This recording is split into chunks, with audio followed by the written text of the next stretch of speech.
ऐसा कि आप सभी जानते हैं कि वरदान सीरीज में वर्तमान में हम लोग आपके एक सोशल साइंस के शानदार सैंपल पेपर मॉडल पेपर की चर्चा कर रहे हैं। शुरू से जो 40 प्रश्न आप देख रहे हैं 80 ऑब्जेक्टिव वाला नया मॉडल पेपर है, इसकी चर्चा हम लोग कल ही के क्लास में किए थे।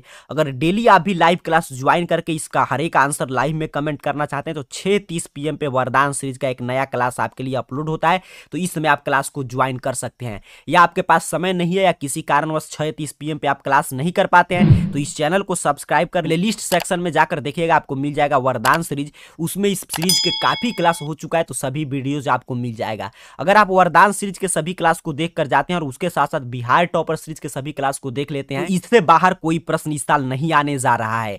और इस वीडियो के नीचे डिस्क्रिप्शन बॉक्स में मैं डायरेक्ट लिंक दे देता हूं, वहां से भी आप छूटे हुए सभी क्लास को देख सकते हैं।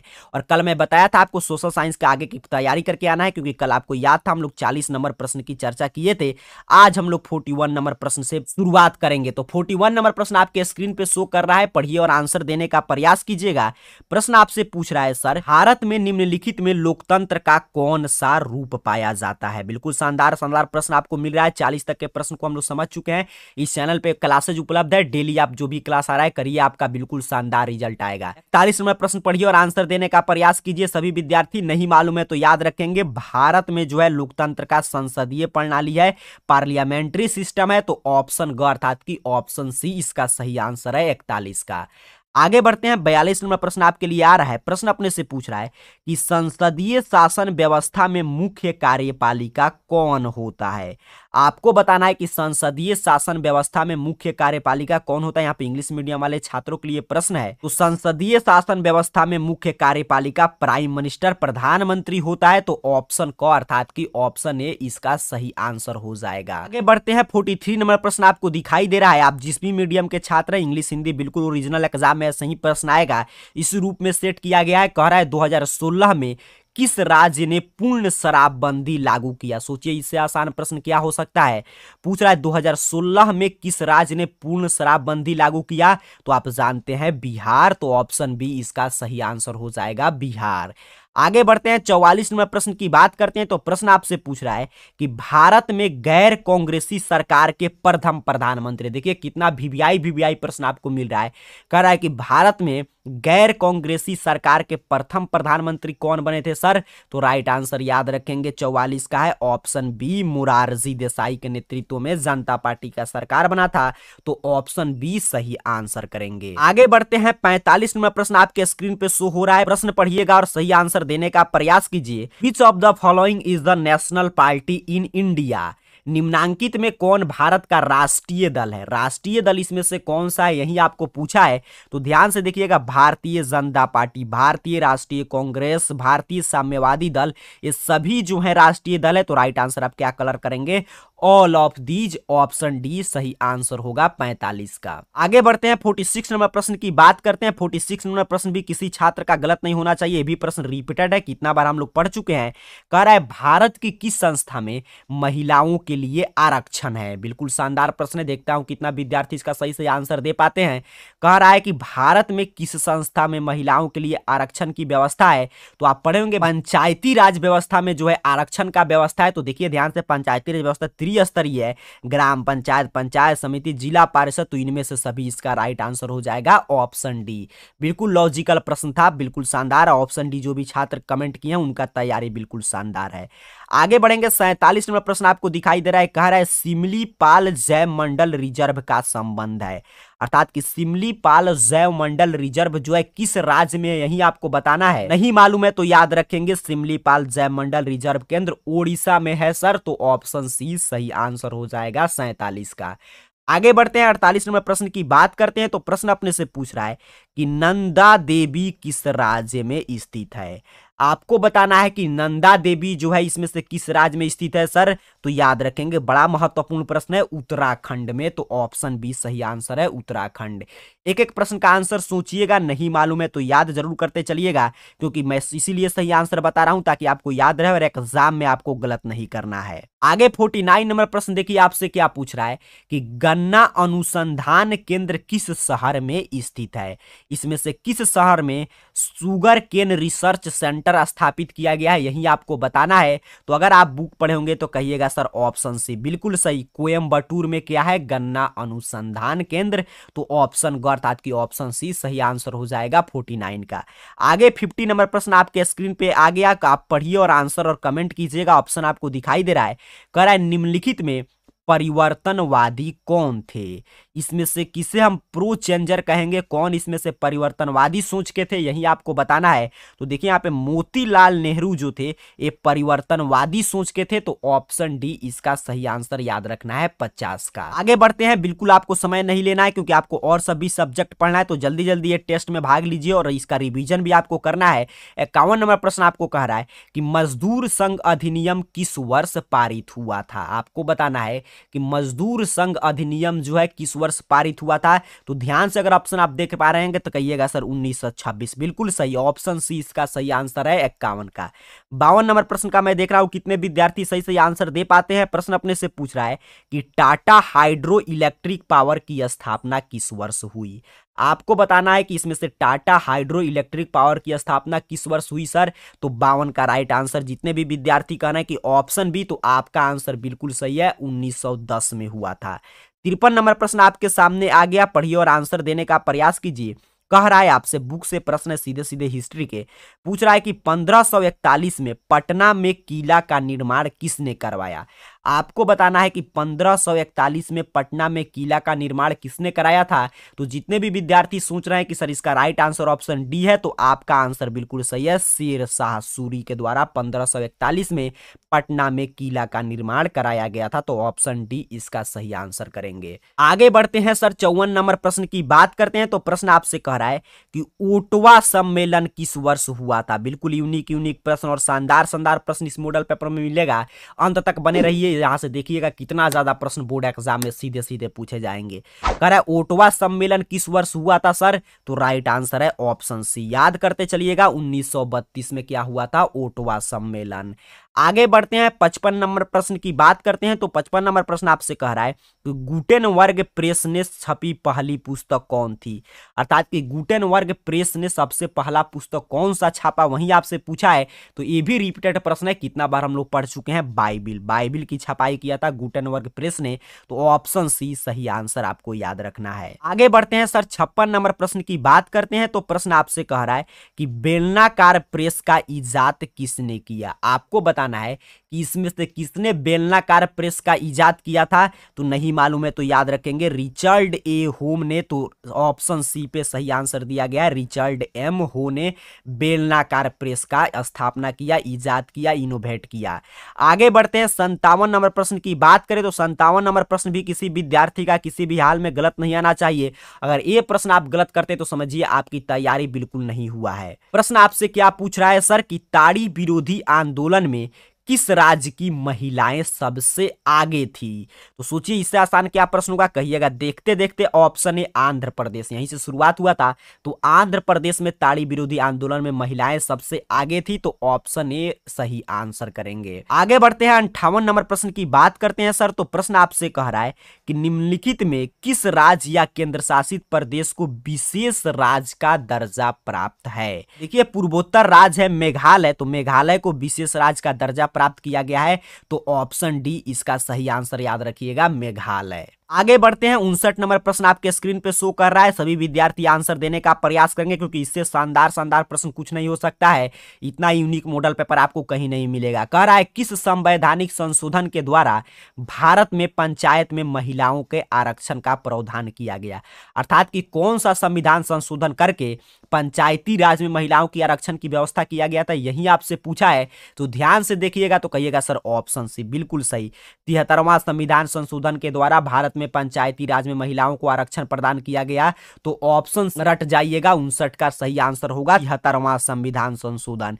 मेरे साथ प्रश्न को पढ़ते चलिए, रिपीट करते चलिए, आपको याद हो जाएगा अगर आपका कान क्लास में होगा और आंख आप ध्यान से स्क्रीन पे लगाकर देख रहे हैं, प्रश्न को पढ़ रहे हैं। तो 60 नंबर प्रश्न आपसे कह रहा है कि 17वीं लोकसभा में महिला सदस्यों की संख्या कितनी है? बड़ा ही यूनिक और करंट से प्रश्न है।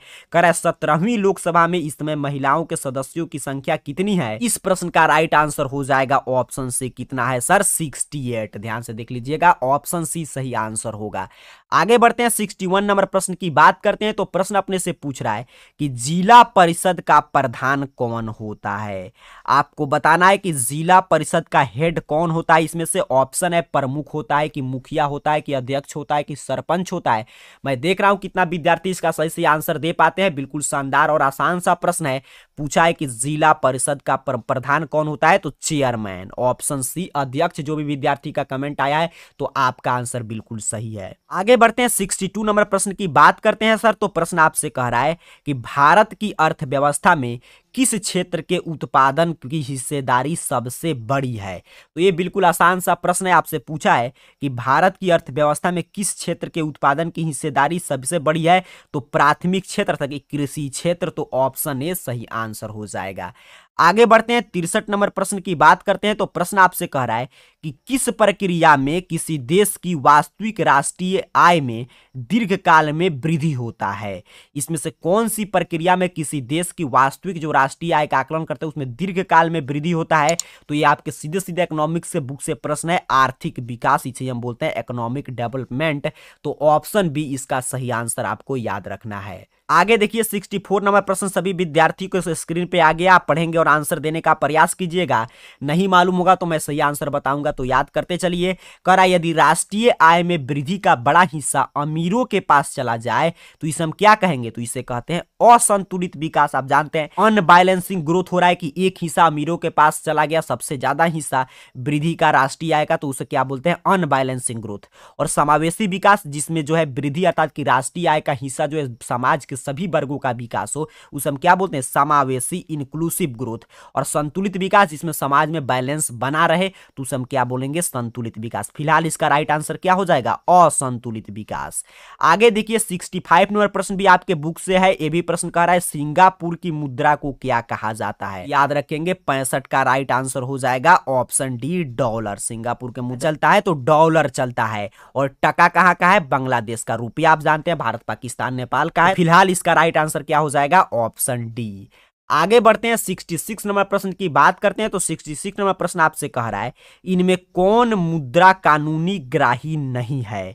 इसमें से आपको बताना है कि कौन मुद्रा जो है कानूनी ग्राही नहीं है। यही आपसे प्रश्न पूछा है। ऑप्शन है सिक्का, पत्र मुद्रा, साख मुद्रा, इनमें से सभी। आंसर देने का प्रयास कीजिए, क्या इसका सही आंसर होगा? तो ध्यान से देखिएगा, तो साख मुद्रा, क्रेडिट नोट जो है यही कानूनी ग्राही नहीं है, बाकी सभी कानूनी ग्राही मुद्रा है। तो ऑप्शन सी इसका सही आंसर आपको याद रखना है। आगे बढ़ते हैं, 67 नंबर प्रश्न आपको दिखाई दे रहा है। प्रश्न आपसे कह रहा है स्वयं सहायता समूह का संबंध किससे है? स्वयं सहायता समूह का संबंध किससे है? तो देखिए, स्वयं सहायता समूह जो होता है एसएचजी ग्रुप, उसमें बचत भी होता है, ऋण भी मिलता है, व्यवसाय व्यापार भी उससे आप कर सकते हैं। तो इसलिए राइट आंसर क्या हो जाएगा? Option D all of these 67 का सही आंसर है। 68 नंबर प्रश्न पढ़िए और आंसर देने का प्रयास कीजिए। प्रश्न आप सभी से पूछ रहा है कि इनमें कौन ऊर्जा का गैर परंपरागत स्रोत है? ऊर्जा के दो तरह के स्रोत आपको पढ़ना है, एक परंपरागत, एक गैर परंपरागत। तो इसमें पूछा है कौन non traditional source of energy है? तो ध्यान से देखिए, इसका राइट आंसर ऑप्शन डी पे दिया गया है। सौर ऊर्जा क्या है? गैर परंपरागत ऊर्जा का स्रोत है, non traditional source of energy. तो ऑप्शन डी इसका सही आंसर आपको याद रखना है 68 का। 69 नंबर प्रश्न की बात करें तो यह भी प्रश्न कितना बार बिहार बोर्ड पूछा है, इसको ध्यान से समझिएगा और आंसर देने का प्रयास कीजिए।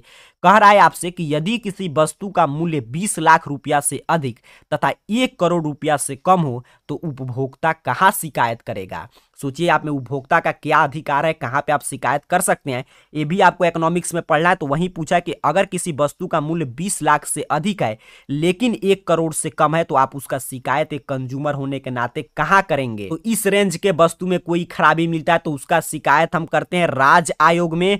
तो ऑप्शन ख अर्थात की ऑप्शन बी इसका सही आंसर करेंगे 69 का। 70 नंबर प्रश्न आपके भूकंप के तरंग से आ गया, कह रहा है एस तरंग कैसा तरंग है। एस वेव इसमें से कौन सा तरंग का उदाहरण है, तो इसका राइट आंसर है ऑप्शन क ए ट्रांसेपी अनुप्रस्थ तरंग का उदाहरण है। आप पढ़े होंगे भूकंप का तरंग एस तरंग, पी तरंग, एल तरंग, तो इसका राइट आंसर क्या हो जाएगा, ऑप्शन ए अनुप्रस्थ तरंग क्या है, एस तरंग। शानदार शानदार प्रश्न मिल रहा है। मैं देख रहा हूं जो भी छात्र रेगुलर इस क्लास को करते हैं उनका बिल्कुल सही सही आंसर कमेंट बॉक्स में आ रहा है। ऐसे ही अगर आप रेगुलर क्लास को करेंगे और आंसर देने का प्रयास करेंगे और नहीं मालूम होगा तो जो मैं आंसर बता रहा हूं उसे याद करते चलेंगे तो इससे बाहर कुछ नहीं आएगा। आपको बुझिए 80 में से 40 यहीं से आ जाएगा, आपको 40 ही बनाना है। 71 नंबर प्रश्न अपने से पूछ रहा है कि इनमें कौन ऊंचावाच प्रदर्शन की विधि नहीं है। ऊंचावाच प्रदर्शन की विधि कौन नहीं है, तो बिल्कुल आसान ऑप्शन ए पे ही दिखाई जा रहा है आपको। प्रक्षेप जो है ऊंचावाच प्रदर्शन का विधि नहीं है। बाकी तल चिन्ह, पर्वतीय छायाकरण, समुच्च रेखा, ये सभी क्या है, ऊंचावाच प्रदर्शन की विधि है। तो 71 का राइट आंसर आपको याद रखना है, ऑप्शन ए सही आंसर करेंगे।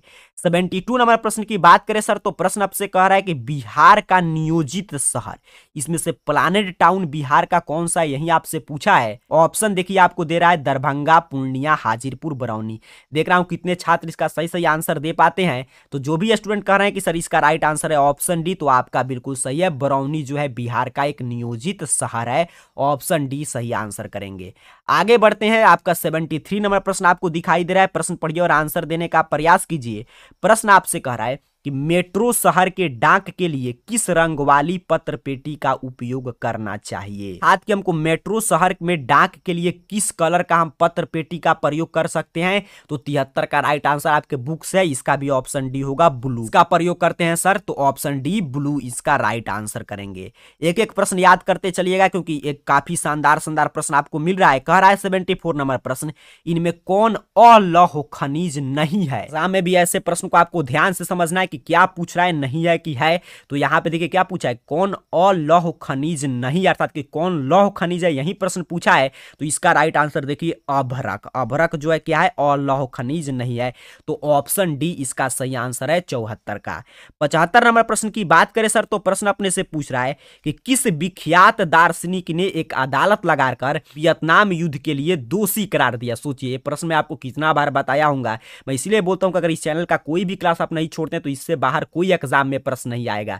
जल्दी से बताइएगा, इसका आंसर आपको गलत नहीं करना है कि कौन सा वो प्रसिद्ध दार्शनिक था जिसने अदालत लगाकर अमेरिका को वियतनाम युद्ध के लिए दोषी करार दिया था सर। तो राइट आंसर है ऑप्शन ए रसेल, बिल्कुल सही। काफी छात्र मैं देख रहा हूं उनका सही सही आंसर आ रहा है, ऑप्शन ए इसका क्या आंसर हो जाएगा, रसेल। याद रखिए, नहीं मालूम है तो रटते चलिएगा, रसेल सही आंसर है। 76 की बात करें तो प्रश्न अपने से पूछा है कि भूस्खलन से प्रभावित राज्य इनमें कौन है। भूस्खलन बिल्कुल लॉजिकल प्रश्न, आप जानते हैं कहां पे होता है, जहां पे ज्यादा जो है आपका पहाड़ वगैरह होगा। तो हिमाचल प्रदेश क्या होगा, भूस्खलन से प्रभावित राज्य है। तो ऑप्शन बी इसका सही आंसर करेंगे 76 का। 77 नंबर प्रश्न की बात करें तो 77 नंबर प्रश्न अपने से पूछ रहा है, रिहंद बांध पर स्थित कृत्रिम झील का क्या नाम है। बड़ा शानदार प्रश्न है। पर रिहंद बांध पर जो कृत्रिम झील बनाया गया है उसका क्या नाम है, यही आपसे पूछा है। तो नहीं मालूम है तो याद रखेंगे पंत सागर। बड़ा महत्वपूर्ण और वीवीआई प्रश्न इस साल के लिए।